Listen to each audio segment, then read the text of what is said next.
Terima kasih buat sore hari ini Tuhan. Sore yang penuh dengan anugerah. Sore yang penuh dengan keajaiban. Sore yang penuh dengan semua mujizat yang dari Tuhan. Sore ini bicara kepada kami Tuhan. Berikan kami roh hikmat dan wahyu untuk mengenal Tuhan dengan benar. Beri kepada kami supaya kami terus di akhir zaman ini kejar Tuhan. Dan biar semua mengakhiri hidupnya masuk ke garis finish. Kami selesaikan dengan kemenangan bersama dengan Tuhan. Kami selesaikan dengan kekuatan yang dari Tuhan. Terima kasih Tuhan. Bersyukur buat hari ini. Sampaikan pesanmu dengan kuat sore hari ini. Dan kami buka hati kami untuk kebenaran-Mu. Tidak ada penolakan. Tidak ada hati yang keras yang menutup terhadap firman-Mu. Tapi setiap hati kami terbuka lebar bagi firman-Mu. Speak to us. Bicara kepada kami. From your heart. Di dalam nama Yesus kami berdoa. Dan semua yang percaya sama-sama katakan amin, amin. Shalom semuanya, selamat sore saudara. Sore yang luar biasa.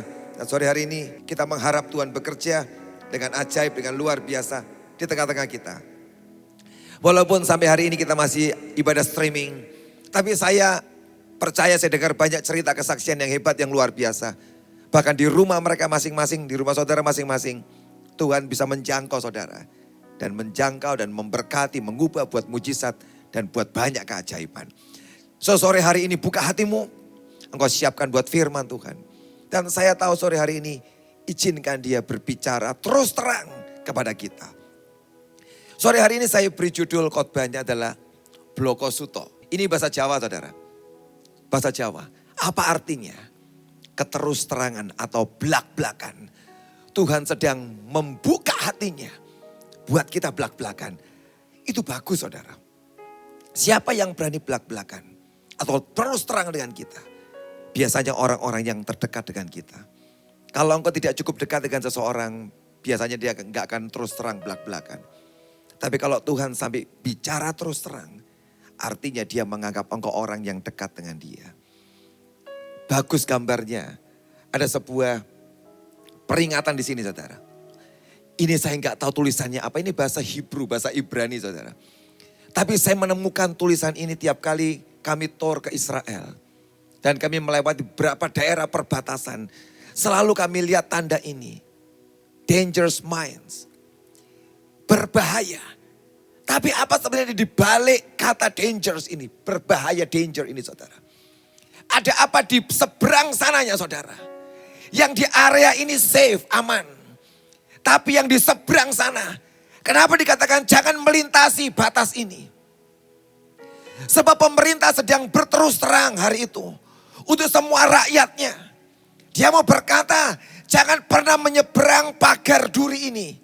Sebab di seberang sana ada bahaya yang tersembunyi. Yaitu ada ranjau-ranjau yang dipasang di area sana. Sebab wilayah ini adalah wilayah perang sebelumnya. Dan di wilayah itu ditanam begitu banyak ranjau. Yang belum ditemukan, yang belum dibersihkan. Yang sewaktu-waktu kalau engkau bisa menembus ke sana, ranjau itu akan meledak dan akan membunuh siapa saja. Dia tidak pandang laki atau perempuan. Engkau seorang yang beragama atau tidak beragama, besar atau kecil, laki atau perempuan. Kalau engkau sampai menyeberang ke sana dan engkau injak ranjau itu, maka akan meledak dan akan membunuh saudara. Peringatan yang terus terang ini berkata, jangan pernah menyeberang. Peringatan yang sangat baik sebab menjagai hidup saudara. Sore hari ini saya akan sampaikan pesan Tuhan dari kitab Maleakhi. Sepanjang seluruh kitab ini dari pasal 1 sampai pasal yang keempat ini enggak panjang. Maleakhi disebut nabi kecil. Karena berita yang dia sampaikan tidak panjang, pendek. Tapi dalam berita pendek ini saudara, yang cuma 4 pasal, yang tidak terlalu banyak, yang sekian menit engkau baca dan selesai kitab Maleakhi. Tapi di dalamnya ada sebuah pernyataan hati Tuhan yang begitu jelas, clear. Tuhan ngomong dengan terus terang isi hatinya kepada para imam dan orang-orang Israel. yang hari itu di hadapan Tuhan sedang dipandang berbahaya. Sepertinya mereka akan segera menyeberang ke sana. Ke sebuah wilayah yang berbahaya. Yang satu kali kalau gak diperingatkan, akan ada ranjau dosa yang meledak yang akan membinasakan mereka. Dan Tuhan memberikan peringatannya kepada orang yang dicintai ini. Kalau saudara baca kitab Maleakhi, di pasal pertama, di ayat-ayat yang pertama. Engkau baca tentang hati Tuhan yang berkata, I love you. Aku mengasihi engkau, Yakub Israel. Aku mencintai engkau.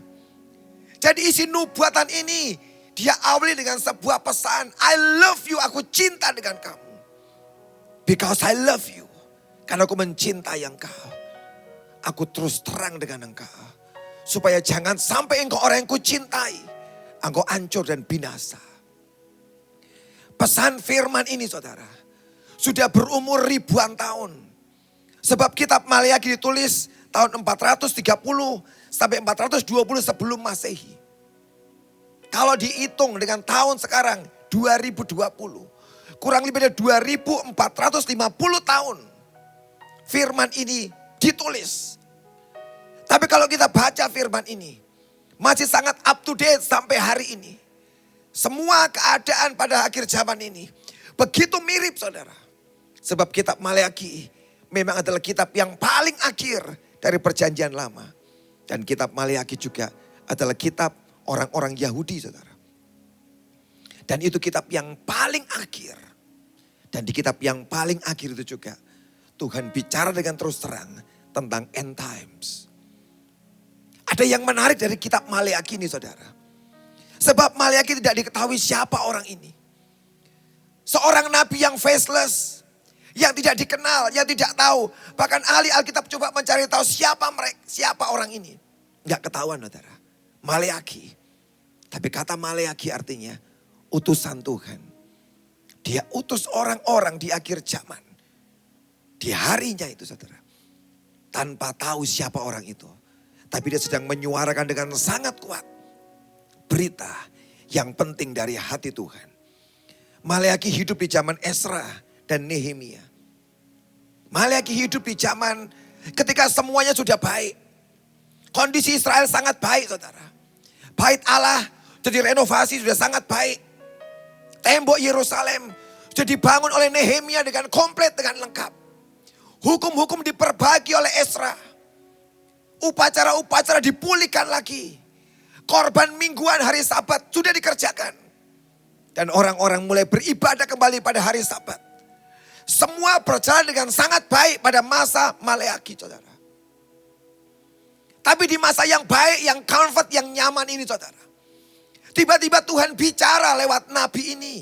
Dan berterus terang dengan orang Israel. Seringkali kondisi nyaman, baik semua itu. Membuat hati kita dan roh kita tumpul saudara. Sebab semua sudah nyaman, sudah baik. Tapi kalau kondisi berat dan sukar. Seperti pada masa-masa ini yang sedang kita lewati. Sebenarnya justru di masa yang seperti inilah saudara. Manusia rohmu dipertajam. Radar rohanimu dipertajam. Sebab masanya sukar. Tapi kalau semua nyaman. Semua baik saudara. Banyak orang di sini yang tumpul hatinya. Dan di tengah ketumpulan rohani dari orang Israel dan imam-imam Tuhan. Dia munculkan nabi Tuhan. Maleakhi yang membicarakan hati Tuhan kepada orang-orang Israel. Dia hardik mereka dengan keras. Tapi itu hardikan yang bagus. Mendidik para imam dan anak-anak Tuhan pada waktu itu. Lebih baik Tuhan ngomong terus terang. Dan dia hardik saudara dan saya. Dan dia ngomong kamu bodoh. Lebih bagus saudara. Jangan sampai dia diam. Dan tiba-tiba dia tutup pintu di belakang kita. Dan dia berkata, engkau gadis yang bodoh. Dan engkau tidak pernah masuk dalam pestanya saudara. Lebih baik dia ngomong kamu bodoh. Dia ngomong saya bodoh. Tapi pintu itu terbuka. Sebab engkau bertobat dan menjadi bijaksana. Lebih baik dia ngomong terus terang. Enyah iblis dari hadapanku. Waktu dia hardik Petrus. Lebih bagus hardikan itu. Membuat Petrus berubah dan bertobat. Dan tidak mengkhianati dia. Daripada dia diam-diam. Dan dia temui Petrus. Jadi pengkhianat. Keterus terangan Tuhan itu baik buat kita sebenarnya saudara. Tapi berapa banyak orang yang marah. Yang jengkel. Kalau Tuhan menghardik ngomong sama dia. Kamu dosa, kamu salah. Kita marah. Dan kita ngomong, mana salahnya? Mana dosanya? Persis kayak orang Israel dan imam-imam. Kalau kau baca, setiap kali Tuhan menghardik mereka. Mereka tanya, bagaimana kami tidak menghormati engkau? Di mana kami tipu engkau? Kapan kami sakiti engkau? Kapan kami bohongin engkau? Selalu muncul pembelaan dari orang-orang Israel. Bagaimana kami tipu engkau? Mana buktinya? Kenapa saudara? Hati yang keras. Sore ini saya berdoa. Sepanjang firman disampaikan. Kalau engkau membuka hatimu saudara. Ada koreksi yang bagus dalam hidupmu. Yang membuat engkau diubah Tuhan. Kitab Maleaki. Selesai. Dan seorang rabi Yahudi. Rabinik Yudaisme berkata. Ketika selesai nabi ini mati. Roh Tuhan diangkat dari Israel. Dan Alkitab mencatat, sejarah mencatat. Ada 400 tahun dark ages. Masa kekelaman buat orang Israel. Tuhan tidak bicara sama sekali. Ada satu masa kesulitan yang besar bagi orang Israel. Saudara tahu, hari-hari ini izinkan dia bicara kepada kita, menghardik kita. Supaya kalau masa kesukaran itu datang, you are safe. Engkau diselamatkan dan dilepaskan dari masa yang sukar itu. Sebab engkau sudah mengerjakan apa yang dia sampaikan. Kau mengubah hatimu dan menyiapkan hidupmu. Sehingga ketika datang masa kekelaman, masa yang sukar itu, engkau tidak ada di dalamnya. Tapi kau dilepaskan oleh Tuhan. Mari kita segera masuk ke dalam hardikan-hardikan Tuhan, saudara. Maleaki pasal yang pertama. Ayat yang ke-6. Seorang anak menghormati bapaknya. Dan seorang hamba menghormati tuannya. Jika aku ini bapa, di manakah hormat yang kepadaku itu? Tuhan ngomong yang pertama buat orang-orang Israel. Kamu tidak menghormati aku sebagai bapa. Dan kamu tidak takut kepadaku. Karena aku ini Tuhan. Di mana hormatmu dan di mana rasa takutmu? Ucapan ini cocok buat kita hari-hari ini saudara. Sebab begitu banyak anak-anak Tuhan, gereja Tuhan yang hari ini kehilangan rasa hormat dan rasa takut kepada Tuhan. Kita melayani Tuhan, kita ke gereja jadi orang Kristen. Begitu nyaman, begitu santai saudara. Kita berkata kita dalam anugerah Tuhan. Dan gak ada condemnation, gak ada hukuman lagi, betul. Di satu sisi dia selamatkan engkau supaya tidak dihukum. Tapi bukan untuk tidak menghormati dia. Karena dia penuh dengan anugerah dan kasih. Dan tiba-tiba rasa hormatmu, rasa takutmu kepada Tuhan hilang. Karena kau berkata, dia Tuhan yang baik. Betul, di satu sisi dia Tuhan yang penuh belas kasihan, penuh anugerah. Tapi tahukah saudara, di sisi lain dia tetap Tuhan yang adil. Tuhan yang menghukum orang yang berdosa. Kalau kau kehilangan hormat dan rasa takut kepada Tuhan. Kau akan bawa hidupmu semaumu sendiri. Kau pikir gak apa-apa. Semaumu sendiri. Dan dia berkata, di mana hormatmu dan rasa takutmu kepadaku. Hari itu orang Israel dan imam-imam. Dia tidak menghormati Tuhan dan tidak takut pada Tuhan. Sebab mereka tidak mengindahkan perkataannya. Apa yang mereka buat hari itu? Mereka kerjakan urusan mereka sendiri. Mereka tidak mengurusin urusan Tuhan. Apa yang Tuhan inginkan. Saya kasih ilustrasi sederhana saudara. Kalau saudara datang pada saya, ngomong, Pak Victor gini-gini. Terus saya ambil HP saya ketik teks macam-macam, kirim SMS, saya buka semua. Saudara ngomong tapi saya lihat di sini. Saudara kira-kira jengkel sama saya enggak? Ngamuk sama saya enggak? Pasti jengkel. Kenapa? Engkau akan berkata engkau tidak menghargai aku, tidak menghormati aku. Aku ngomong dengan kamu dan engkau ambil HP-mu dan engkau ketik yang lain. Kau cari urusanmu sendiri dan tidak perhatikan Tuhan atau teman yang sedang ngomong itu. Itulah perasaan Tuhan, saudara. Tiap kali dia ngomong dengan orang Kristen, dengan imam-imamnya, engkau sedang asik dengan urusanmu. Dan dia ngomong kamu tidak hormati aku. Apa kita gak boleh ngurusi urusan kita? Boleh kok saudara. Engkau harus urusi urusanmu, tanggung jawab. Tapi pada saatnya dimana dia berkata, beri waktu buat aku. Aku mau bicara, beri waktu buat aku. Apakah ada rasa hormat? Apakah ada rasa takut akan Tuhan di dalam hatimu? Saya kagum dengan satu raja di Alkitab ini saudara. Namanya Abimelek. Satu kali Abimelek melihat Abraham punya seorang wanita yang dia tidak tahu kalau itu istrinya Sarah. Yang dia lihat sangat cantik. Dan dia berkata aku mau ambil wanita itu. Dan Abraham berkata dia ini saudariku kok. Abimelek ambil dan dia bawa ke istananya. Tapi Alkitab menceritakan pada malam itu. Tuhan datang dalam mimpi berkata pada Abimelek.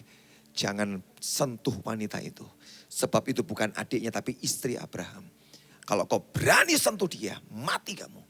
Tuhan ngomong dengan keras pada hari itu. Dan memberikan kutukan kalau kau berani sentuh wanita itu. Pagi-pagi Abimelek bangun.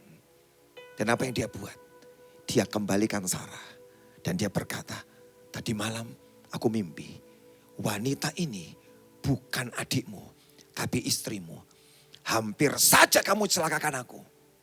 Saudara, ini raja kafir loh saudara. Yang tidak kenal Tuhan. Yang dijumpai Tuhan malam-malam.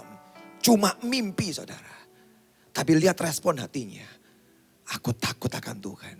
Dan Abraham berkata, aku pikir tidak ada orang takut akan Tuhan di sini. Ternyata engkau takut akan Tuhan. Saudara cuma mimpi. Bukankah dia raja? Bukankah dia punya kuasa? Tapi hari itu respon hati dari Abimelek. Itu respon yang luar biasa. Sekalipun dengan mimpi, dia tidak pandang enteng. Sebab dia jumpa Tuhan. Dan Tuhan berkata, jangan sentuh wanita itu. Dan dia pulangin. Apakah masih ada respon hati yang hormat, yang takut akan Tuhan? Setiap kali ada berita Tuhan yang datang dalam hidupmu. Setiap kali ada teguran Tuhan, mimpi yang datang dalam hidupmu. Apa kau meresponi dengan tepat? Atau kau anggap enteng itu? Apa kau tunggu dia berkata, kamu tidak hormati aku.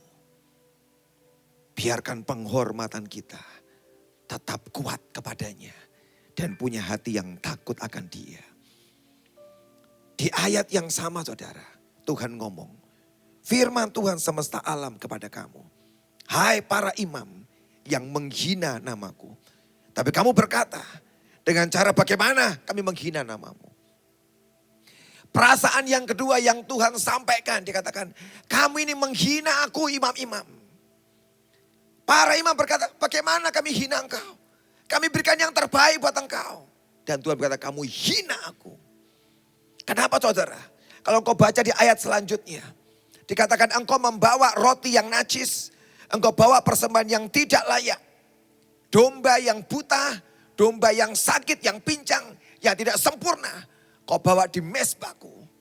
Dengan hati yang berkata Tuhan tidak tahu. Yang penting kan korban kami bawa. Dan kau bawa roti yang polluted bread. Roti yang terkontaminasi. Kau bawa. Alkitab menceritakan untuk roti itu dibawa menghadap Tuhan. Ditaruh di meja sajian. Untuk domba mau dipersembahkan. Harus perfect, sempurna semuanya. Dia punya aturan. Bahkan saudara tahu roti yang akan dibawa ke mezbahnya Tuhan itu. Di meja unjukan itu saudara. Ternyata gak gampang loh saudara. Dari mereka tanam benih gandum. Mereka siapkan benihnya. Sampai mereka tanam di ladang. Sampai mereka tuai. Sampai mereka green, hancurin, tumbuk saudara. Sampai mereka jadikan roti diuleni jadi adonan. Sampai mereka bakar dan mereka bawa. Harus dikerjakan dalam kekudusan. Tidak boleh sembarangan. Itu peraturan buat roti unjukan. Domba punya dipersembahkan, itu harus dijagai dengan baik dari kecil, diternakkan khusus buat itu. Korban. Diatur. Tapi dalam hari-hari itu saudara, para imam berkata enggak usahlah terlalu sulit. Kita buat yang gampang aja. Tidak harus dijagain semua dengan gitu. Sembarang aja. Dan ketika mereka kerjakan dalam sembarangan, dia berkata, polluted bread. Rotinya sama kok saudara. Roti yang ditaruh sama. Tapi yang dipersembahkan bukan lagi apa yang Tuhan mau. Hari ini kita semua imam, termasuk saya, para pelayan Tuhan. Apakah hari ini yang sudah kita bawa adalah roti yang kudus yang dari Tuhan. Yang kau siapkan dengan segenap hati. Atau kau berkata sembarang aja lah, gak apa-apa. Yang penting minggu kita kelayani, kita khotbah, siapkan firman. Kita nyanyi sembarang aja. Jangan sampai dia berkata, polluted bread. Roti yang kotor, yang najis. Yang kau bawa ke rumahku. Aku tidak terima persembahanmu. Berapa banyak para imam yang seenaknya menyiapkan semua saudara. Hari Minggu adalah hari yang saya senang. Karena saya bicara tentang hati Tuhan, suara Tuhan. Tapi ini hari yang menggentarkan saya juga saudara. Sepanjang minggu saya berdoa, Tuhan bicara. Apa yang kau mau sampaikan buat umatmu. Jangan ada satupun polluted bread yang aku siapkan dari kedaginganku, kemanusiaanku. Yang aku masukkan di dalam roti persembahan ini. Saya berdoa dengan sungguh-sungguh minta Tuhan bicara. Karena kalau gak bicara aku gak bisa ngomong Tuhan. Engkau tahu aku ini gak pintar ngomong. Bertahun-tahun kau tahu aku orang yang tidak bisa ngomong Tuhan. Kalau engkau tidak bicara kepadaku, mana mungkin aku bisa bicara apa yang dari hatimu Tuhan. Dan jadi hari kegentaran. Bahkan ketika berdoa terus tanya Tuhan, bicara. Ketika dia bicara satu kata, saya langsung bangun, saya buka buku saya tulis apa yang dia katakan. Saya tutup lagi. Dan saya doa lagi. Tunggu lagi pesan yang dari dia. Karena saya tidak mau membawa polluted bread, roti yang najis kepada dia. Betapa serius dia minta kita mengerjakan. Jangan kau menghina namaku kata Tuhan. Karena imam-imam kau bawa semaumu di mezbahnya.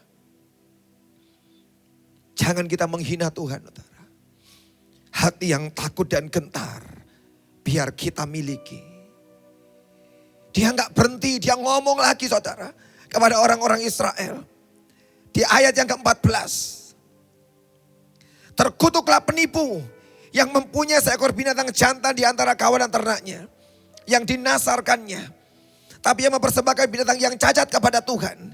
Sebab aku ini raja yang besar firman Tuhan semesta alam. Dan namaku ditakuti di antara bangsa-bangsa. Dia ngomong dari hatinya, kamu penipu. Harus ngaku jujur saudara. Kita seringkali menipu dia saudara.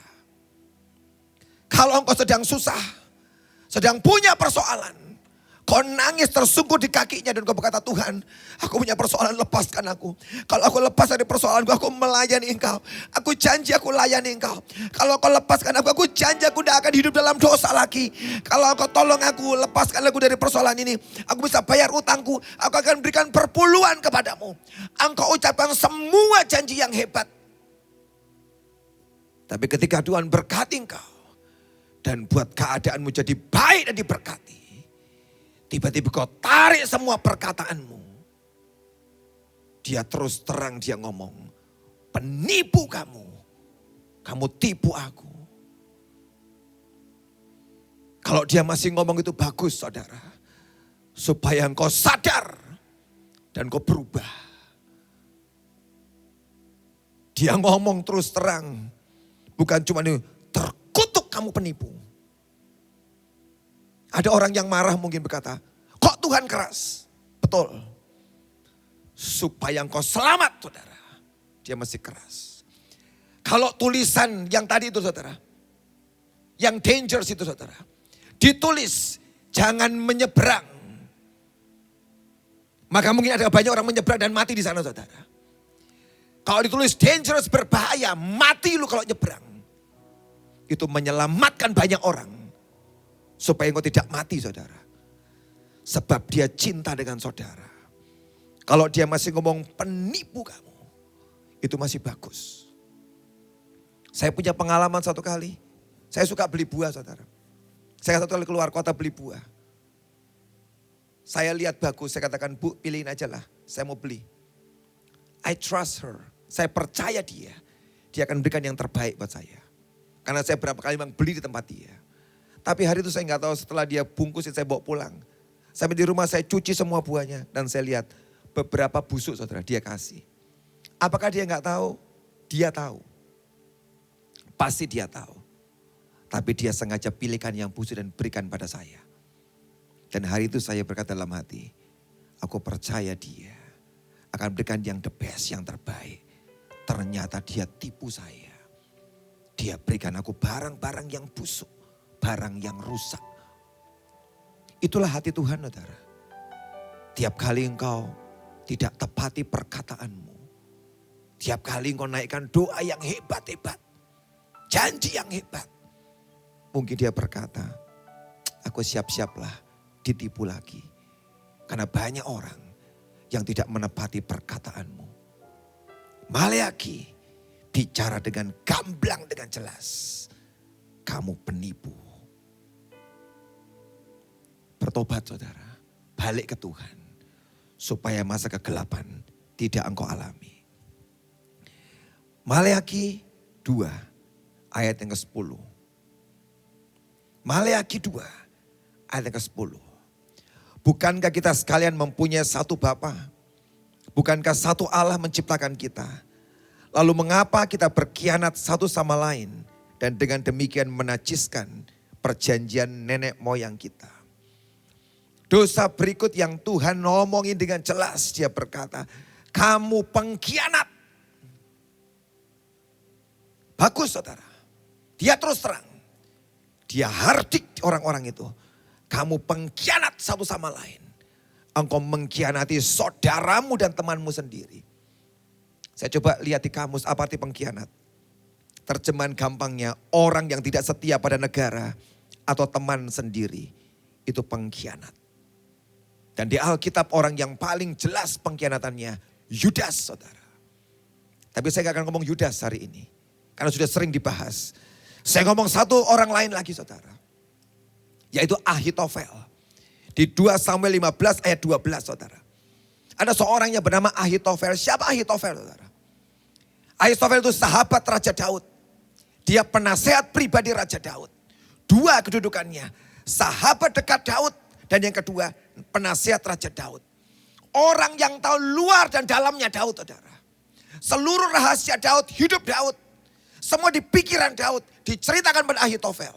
Dan Ahitofel memintakan petunjuk dari Tuhan. Ini sahabat yang hebat, yang luar biasa saudara. Saya merasa aneh dengan cerita ini saudara. Sebab orang jadi sahabat dan penasehat. Satu kali begitu gampang saudara. Bisa jadi pengkhianat Daud saudara. Karena Absalom nawarin dia. Dipanggil Ahitofel, kemari. Aku mau berontak pada bapakku. Bagaimana caranya? Dan Ahitofel tahu caranya saudara. Dia beri nasihat ini kerjakan. Dan betul saudara. Daud akhirnya meninggalkan istana. Dia lari tinggalkan istana. Sebab Ahitofel memberikan nasihat yang hebat kepada Absalom. Dan Absalom menang saudara. Saya gak habis pikir dengan orang yang namanya Ahitofel ini saudara. Kok bisa sahabat, penasehat mengkhianati sahabatnya sendiri. Di akhir zaman ini saudara. Pengkhianat akan makin banyak saudara. Saudara akan menyerahkan saudaranya. Orang-orang yang dekat dengan engkau mengkhianati engkau. Gak usah kepahitan, gak usah sakit hati saudara. Sebab Alkitab memang tulis itu semua saudara. Tapi biarkan bukan saudara orangnya yang jadi pengkhianat itu. Biarkan bukan saudara orangnya Karena akan terjadi. Tapi biarkan Tuhan melepaskan setiap kita dari roh pengkhianatan ini saudara. Dan saudara tahu apa yang diomongin Ahitofel pada Absalom. Dia ngajarin, bapakmu seperti ini. Aku tahu bagaimana membunuh dia, habisin dia. Dan dia berikan semua nasihat pada Absalom. Tapi untung hari itu saudara, ada orang lain yang kedua, teman Daud bernama Husai. Husai ini teman yang hebat saudara. Waktu Daud terusir dari istana, dia ikuti Daud, berkata, Daud aku ikut dengan kamu. Padahal Husai ini orang yang gak terlalu dekat dengan Daud. Padahal Husai ini bukan orang yang nomor satu dekat. Istilahnya circle one, lingkar satu ya bukan. Tapi Husai berkata, aku ikut dengan kamu Daud. Kamu pergi, aku lari dengan engkau juga. Daud berkata, Husai jangan ikut dengan aku, tinggallah kamu di istana. Tolong aku Husai. Kalau ada berita apapun sampaikan kepadaku. Tolong aku Husai. Dan Husai dengan berat hati, dia berkata, baik Daud. Baik rajaku, aku ke istana. Dan akhirnya Husai inilah saudara, yang menolong Daud saudara. Membatalkan setiap rencana jahat dari Ahitofel yang coba membunuh Daud saudara. Dan saudara tahu ending dari pengkhianat ini saudara. Dia tersinggung sebab Absalom satu kali tidak menerima pendapatnya. Dia sangat terpukul. Dan dia gantung diri. Dan dia mati saudara. Pengkhianat berakhir dengan kematian yang menyedihkan. Kita bukan pengkhianat kepada Tuhan. Dan saudara kita bukan. Sebab spirit ini bukan dari Tuhan asalnya. Dia tidak suka itu. Orang yang paling tahu dan paling merasakan spirit pengkhianatan adalah Yesus Kristus Tuhan kita. Dia tahu bagaimana orang yang dia cintai, dia kasihi. Yudas mencium dia dan menyerahkan dia. Sampai dia mati disalib, dijual. Yesus pernah ngalami. Dan kita berdoa, tidak satu pun dari kita yang punya spirit ini dilepaskan dari spirit ini. Tuhan bicara terus dari hatinya. Maleakhi 2 ayat yang ke-17. Kamu menyusahai Tuhan dengan perkataanmu. Tapi kamu berkata, dengan cara bagaimana? Kamu menyusahai dia. Dengan cara kamu menyangka setiap orang yang berbuat jahat adalah baik di mata Tuhan. Kepada orang-orang yang demikian ia berkenan. Atau jika tidak, di manakah Allah yang menghukum? Tuhan ngomong, kamu nyusahin hatiku ya. Kamu buat aku susah dan menderita. Mereka ngomong dengan cara bagaimana Tuhan? Ini loh saudara, orang yang selalu membela diri. Bagaimana kami nyusahin engkau? Dan Tuhan ngomong terus terang pada mereka. Karena engkau memutar balikkan keadaan. Orang-orang jahat kau sebut orang baik. Dan mungkin yang baik engkau balikkan jadi orang jahat. Keputusanmu dan sikapmu memutar balikkan kebenaran. Tuhan katakan engkau menyusahkan aku. Menyusahkan aku. Apa yang membuat diputar balikkan kebenaran saudara? Amsal ngomong dengan jelas. Suap, sogok itu merusak hati ini saudara. Uang merusak seringkali. Itu yang saya takutin dalam hidup saya. Kalau ada orang dekat dengan saya yang ngasih saya duit. Ngasih dekat dengan saya, berteman dengan saya. Maka hari itu saya dalam bahaya. Sebab hatiku akan tumpul pada orang itu. Kalau dia salah, dia berdosa. Mungkin sebab uangnya. Dan saya tidak menegur dia. Saya sedang menyusahkan hatinya. Dan saya sedang berdosa pada dia. Sebab uang menumpulkan hatiku sebagai pendeta. Kedekatan menumpulkan hati ini. Untuk tidak menghardik dia kalau dia berdosa. Harusnya tetap saya menghardik dia kalau dia berdosa. Dan mengembalikan dia ke jalan yang benar. Betapa banyak imam-imam yang tumpul hatimu. Dan kau sedang menyusahkan Tuhan. Sebab uang nutup matamu saudara. Pemberian menutup matamu. Dan kau tidak lagi tajam. Dan kau putarkan kebaikan menjadi kejahatan. Dan kejahatan menjadi baik. Gak apa-apa kok. Gak apa-apa. Karena uang. Gak apa-apa. Karena dekat. Seharusnya tidak seperti itu saudara. Kalau roh Tuhan dalam hidupmu. Seharusnya tidak seperti itu. Dan kau sedang menyusahkan Tuhan. Dia ngomong, susah hatiku lihat imam-imamku yang seperti ini. Biarkan kita dilepaskan dari semua ini saudara. Maleakhi 3 ayat yang 8 dan ayat yang ke-9. Bolehkah manusia menipu Allah? Namun kamu menipu aku. Tapi kamu berkata dengan cara bagaimana kami menipu engkau. Mengenai persembahan persepuluhan dan persembahan khusus. Kamu telah kena kutuk. Tapi kamu masih menipu aku. Ya, kamu seluruh bangsa. Berikutnya Tuhan ngomong, kamu penipu. Gak enak saudara. Tapi dia ngomong, kamu penipu. Dan dia katanya, mana penipunya? Masalah perpuluhan. Masalah persembahan khusus. Saudara, Maleakhi ini bukan imam. Dia tidak tinggal di kompleks imam. Dia nabi Tuhan. Saudara. Dia ngomong pesan Tuhan ini gak ada urusan dengan dia. Kalau dia ngomong ini dia gak dapat duit kok saudara. Sebab semua persembahan dibawa ke bait Allah. Bukan untuk Maleakhi saudara, bukan.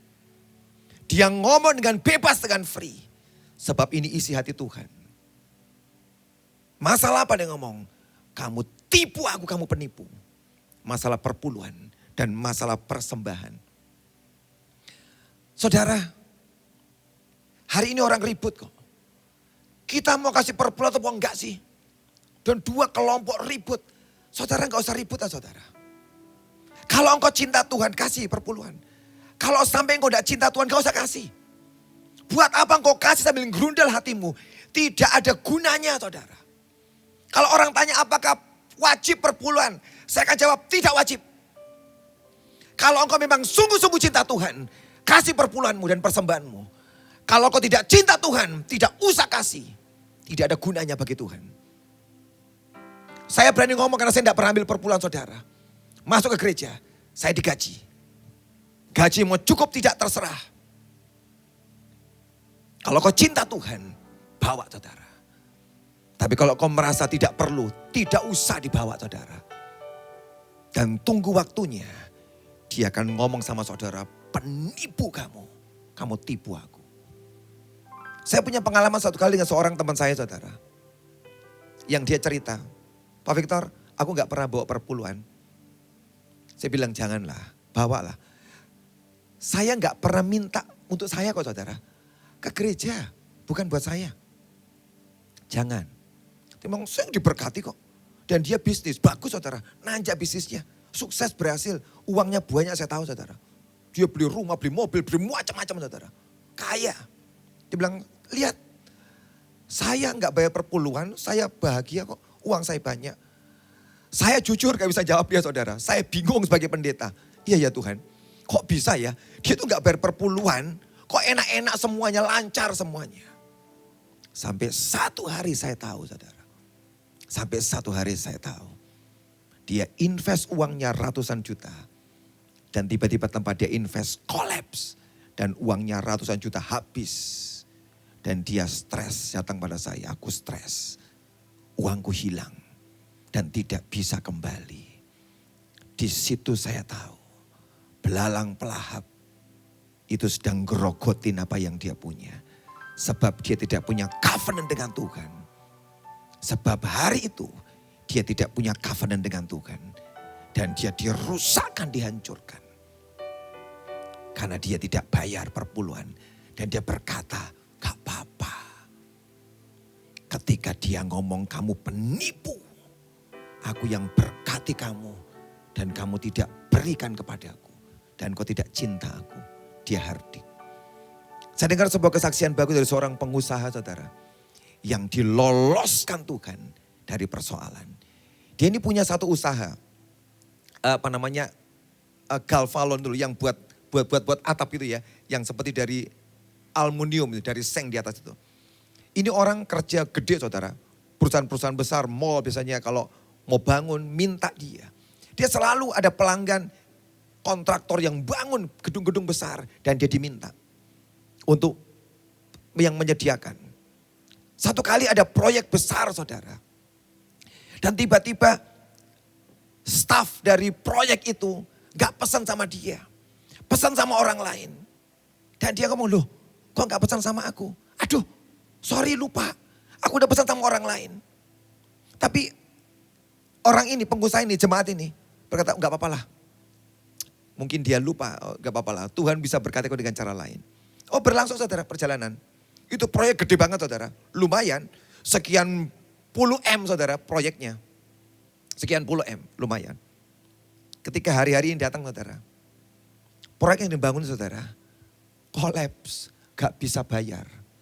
Semua yang dipakai sama dia. Yang dia tender itu. Yang menang tender. Dia gak bisa bayar. Dan teman saya ini dapat kabar.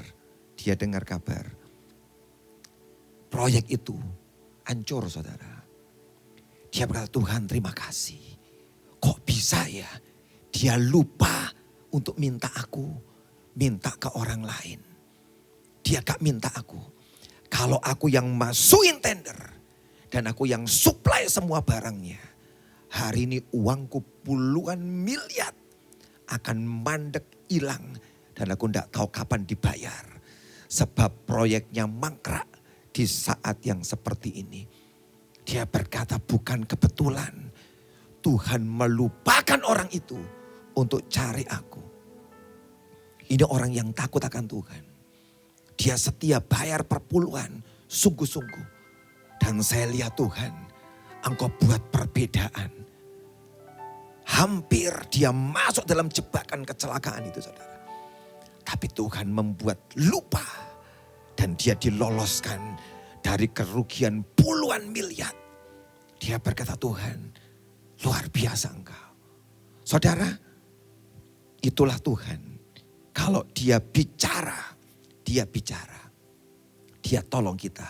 Dan dia akan buat perbedaan. Dia buat perbedaan. Saya bersyukur kita ada Rumah Shalom Panti Asuhan. Yang setiap bulan kita support, kita bantu mereka. Gereja bantu Rumah Shalom, kita tolong mereka dan kita sedang bangunin gedung buat mereka pada hari-hari ini. Tapi ini panti asuhan yang hebat saudara. Sementara yang lain saya lihat banyak yang susah. Ini panti asuhan setiap bulan berikan laporan keuangan pada saya. Dan saya selalu lihat selalu ada saldo surplus yang banyak saudara. Pak berapa banyaknya? Rahasia. Saya kaget banyak banget. Diberkati saudara. Bahkan di saat yang sukar seperti ini. Mereka tetap punya laporan keuangan surplus begitu banyak. Saya ngeliat Tuhan. Kalau bukan Engkau yang pelihara mereka. Tidak bisa. Ada banyak yang susah di sana. Di luar sana. Saya tahu kita support beberapa panti asuhan yang susah saudara. Karena bahkan beli beras gak bisa saudara. Tapi kalau sampai ada panti asuhan. Rumah Shalom yang diberkati. Tidak pernah kekurangan. Surplus setiap bulan itu banyak banget uangnya. Saya tahu Tuhan buktikan pada mereka. Aku buat perbedaan. Aku buat perbedaan. Hari ini gereja agak susah saudara. Agak susah. Karena kita ada kebaktian saudara. Tapi tahukah saudara. Setiap minggu kita masih memberikan makan. Dan Rumah Shalom membantu kita memasakkan saudara. Gereja keluarin uang jutaan. Untuk keluarin buat beli makanan. Disupport kita bagi ke jalan-jalanan saudara. Harusnya masa seperti ini gereja tahan uang. Kita harusnya hemat. Tutup semua, dirapetin semua. Bukan saudara. Ini saatnya menabur. Kami gereja keluar uang jutaan setiap minggu. Untuk memberi makan orang di jalan-jalan. Karena kami tahu mereka harus ditolong. Kalau kita tolong orang lain. Kita keluarkan uang jutaan buat orang lain memberi makan orang miskin. Gereja tidak akan pernah kekurangan. Tidak usah takut kita kekurangan. Kalau engkau benar di hadapan Tuhan. Dan kau tidak menipu dia. Kau tidak menipu dia. Apakah dia tidak akan tolong engkau? Sebab dia dari pertama berkata, aku mencintai mengasihi engkau. Dia akan buktikan bahwa dia Tuhan yang menolong kita dan melepaskan kita. Dia akan buktikan siapa yang benar dan siapa yang tidak. Dia buktikan, saudara. Satu lagi. Maleakhi 3, 13 sampai dengan 15. Bicaramu kurang ajar tentang aku, firman Tuhan. Tapi kamu berkata, apakah kami bicara di antara kami tentang engkau?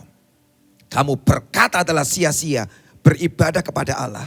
Apakah untungnya kita memelihara apa yang harus dilakukan terhadapnya dan berjalan dengan pakaian berkabung di hadapan Tuhan semesta alam. Oleh sebab itu kita ini menyebut berbahagia orang-orang yang gegabah, bukan saja mujur orang-orang yang berbuat fasik, tapi dengan mencobai Allah pun mereka luput juga. Tuhan ngomong di sini, kamu kurang ngajar bicaramu. Bicaramu kurang ajar. Mana kriteria kurang ajarnya, saudara?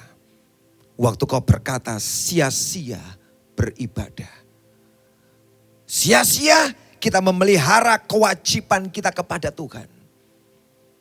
Saudara jangan pernah ngomong ibadahmu sia-sia. Engkau berdoa, engkau datang ke gereja beribadah, engkau melayani Tuhan, mengerjakan firman, tidak pernah sia-sia. Sampai engkau ngucap sia-sia, percuma aku melayani, percuma. Ada banyak saya dengar orang ngomong kayak gitu, saudara. Percuma aku ke gereja, Tuhan gak tolong aku. Percuma aku melayani, dia gak tolong aku. Dan kau ucapkan, Tuhan mau ngomong dengan keras, bicaramu kurang ajar sama aku. Berubah, saudara. Kalau ada sikap hati yang salah, ngomongmu salah, ubah.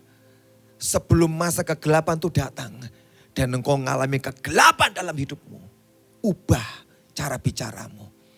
Setiap ibadah kita tidak pernah sia-sia. Kalau engkau melayani Tuhan, memberikan dia tempat yang pertama, gak usah takut. Dia akan urusi urusan saudara. Dia akan tolong saudara. Sekian ucapan Tuhan itu, biarkan jadi peringatan yang bagus buat kita. Supaya ketika masuk masa kegelapan, masa kesukaran itu, end times, masa yang akhir ini, engkau tidak ikut di dalam kegelapan itu. Tapi akan dibedakan oleh Tuhan. Pak Charlie satu kali cerita bagus tentang pengalaman masa lalunya. Waktu dia di luar kota sekian belas tahun yang lalu, saudara. Satu kali dia, tapi saya nggak tahu apakah dia atau bersama temannya. Saya nggak tahu, tapi dia ngomong temannya katanya. Satu kali temannya itu tukar duit 10.000 dengan uang koin 500-an. Dia tukerin, saudara. Nah, waktu itu sekian belas tahun yang lalu uang 10.000 masih lumayan, saudara, harganya, saudara. Hari ini mungkin kecil, tapi waktu itu lumayan harganya. Dia tukerin uang receh buahnya dapat 500-an buahnya. Dan apa yang dia buat, saudara? Ketika 17 Agustus tiba, anak-anak kecil kan baris semua, ada perlombaan gerak jalan. Saya nggak tahu ini orang punya ide bagaimana, nggak tahu.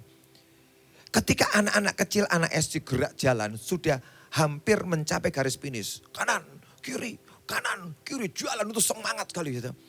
Nah, perhitungan itu biasanya di awal start, di tengah dan di garis finish perhitungannya. Harus rapi, harus bagus, semangat, nanti menang, saudara. Ketika sudah hampir mencapai garis finish, orang ini naik motor lewat. Dan dia ambil uang receh itu, dia hambur di depan anak-anak itu. Saudara tahu apa yang terjadi? Anak SD sudah tidak urusan maju, kanan, kiri. Ancur barisannya, saudara. Karena mereka rebutan duit 500-an loh, saudara. Itu barisan yang teratur hampir garis finish. Kacau, rebutan uang. Akibatnya apa? Gagal dan gak bisa menang, saudara. Diskualifikasi. Kapan lagi dia tanya? Kapan ya anak SMA lomba? Oh, anak SMA lomba. Apa dia buat? Dia beli rokok. Sekian pak. Dibukain rokoknya. Tukar uang kecil juga. Datang. Ketika anak-anak SMA itu sudah baris mendekati garis finish dekat. Dia ambil rokok dan uang receh, dia hambur lagi di depan mereka. Itu barisan yang rapi saudara. Semrawut bahasa Jawanya. Messed up bahasa Inggrisnya. Berantakan bahasa Indonesianya. 3 bahasa ini saudara. Semrawut, messed up, sama kacau semuanya. Mereka ngambil rokok dan uang receh. Akibatnya apa? Diskualifikasi. Dan orang ini ketawa, haha dia pergi. Orang usil memang ini saudara. Tapi lewat peristiwa singkat cerita itu. Saya ambil sebuah konklusi. Bukankah sama saudara? Di akhir zaman ini saudara. Setan sedang menghambur banyak hal recehan buat kita. Yang tidak berguna. Tapi yang recehan itu saudara. Bisa menghentikan engkau masuk garis finish.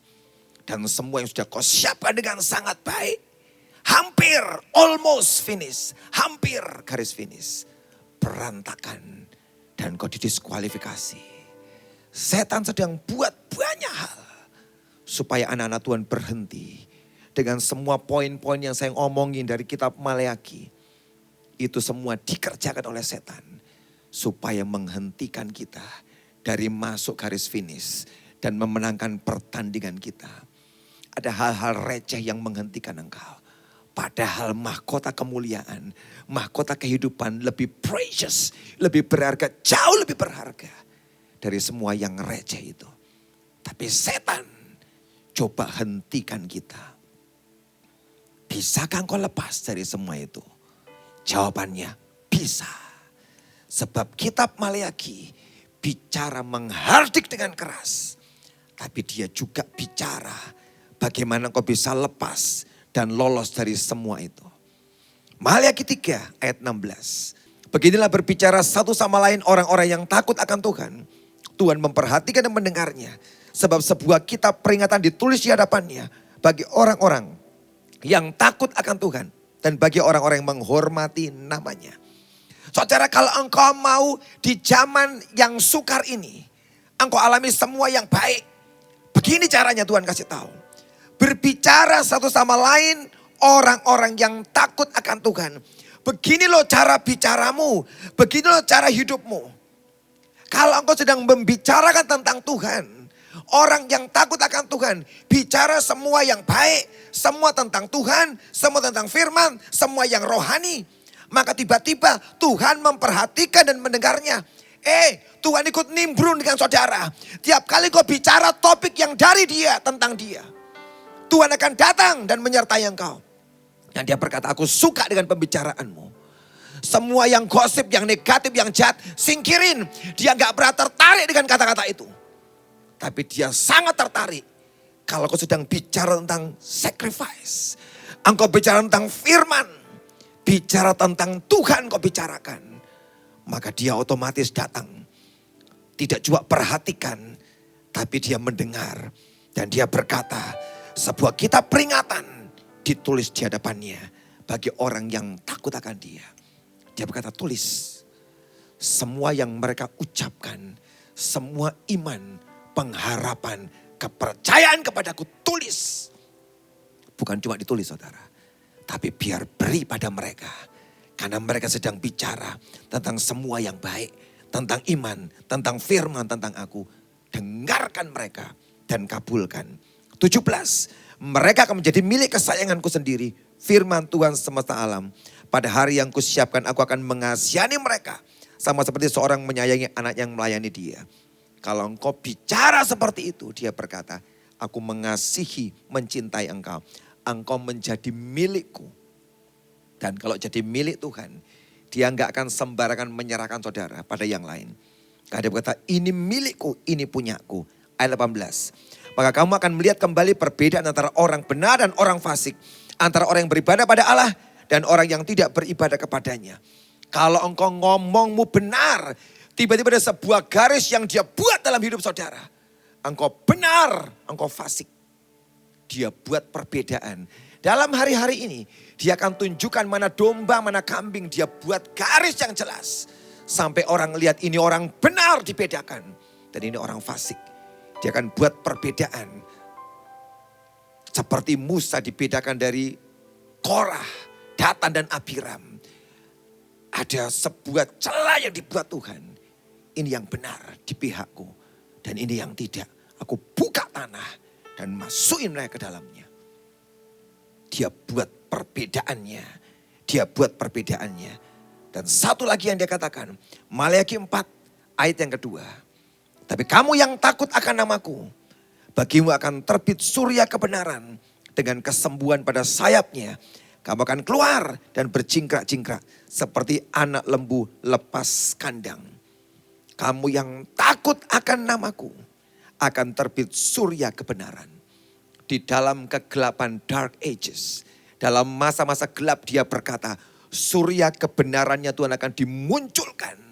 Yang lain gelap. Engkau tetap terang. Seperti orang-orang di Goshen. Ketika kegelapan datang melanda seluruh Mesir. Seluruh Mesir. Cuma di Goshen ada terang. Dan surya kebenaran akan dimunculkan buat hidup saudara. Kalau engkau takut akan namanya. Dengan kesembuhan pada sayapnya. Ini ayat aneh. Kok bisa kesembuhan pada sayapnya? Betul. Ada orang-orang yang punya sayap hidupmu yang sedang lemah, yang rusak, yang luka, yang sakit, yang patah. Kalau engkau takut akan Tuhan, dia pulihkan sayapmu dan dia bawa engkau terbang higher than ever. Dia bawa engkau terbang lebih tinggi. Dia ngomong, aku sembuhkan sayapmu. Yang kau pikir ini gak mungkin sembuh, gak mungkin pulih. Dia berkata, aku sembuhin sayapmu. Kalau kau takut akan aku bawa engkau terbang. Buat apa dia sembuhin sayap? Supaya bisa terbang. Lebih tinggi saudara. Dan dikatakan kamu akan berjingkrak-jingkrak bersukacita. Seperti anak lembu yang lepas kandang. Dia janji sukacita yang ajaib, yang luar biasa. Dia berikan dalam hidup kita. Saya berdoa selesai. Ada sedikit yang belum selesai, gak apa. Tapi konklusinya hari ini. Mari saudara, semua peringatannya perhatikan. Perhatikan, jangan dihentikan oleh hal-hal yang receh. Tapi pandang dia. Kuatkan hatimu, masuk garis finish. Kerjakan apa yang dia katakan. Takut akan Tuhan, bicara tentang dia. Dia akan datang mendengarkan kita. Dan sebuah kitab ditulis. Surya kebenaran, kesembuhan pada sayapmu akan dia berikan buat engkau. Engkau dipulihkan. Dia satu sisi menghardik. Di sisi lain diberikan jalan keluar. Dan biar ini termasuk golongan yang kedua. Golongan orang benar yang dibedakan. Amin, amin.